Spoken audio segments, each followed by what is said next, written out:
في آخر أخبار الرجاء من الرجاء مرة أخرى بدون ملعب لاستقبال مباراة ديال المغرب الفاسي.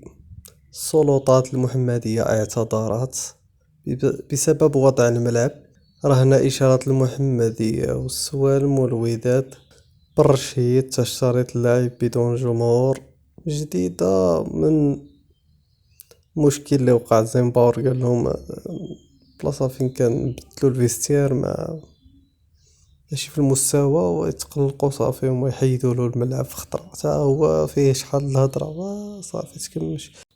شوفوا ملعب ديال وجدة راه صاحب بطريقة هوار، اظن هو الرئيس ديال البلدية ديال وجدة.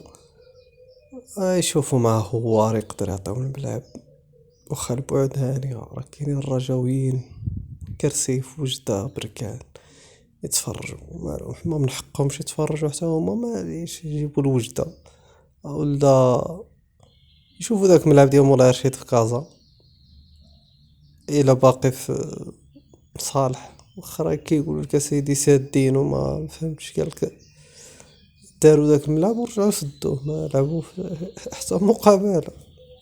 هادي جا لعبت فيه الرجاء واحد الماتش صراحة ملعب زوين صراحة وعمرو التيران. واخا كان في واحد الشغاب يمكن هو قال وديت يمكن سدوه. هذا هو اللي كاين.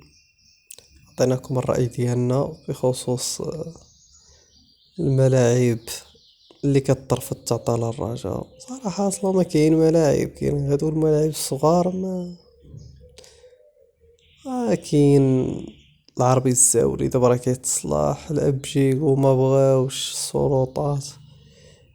ايوا ما نعرف لهم ولا ما نعرف لهم هادي اللي فيها الخير.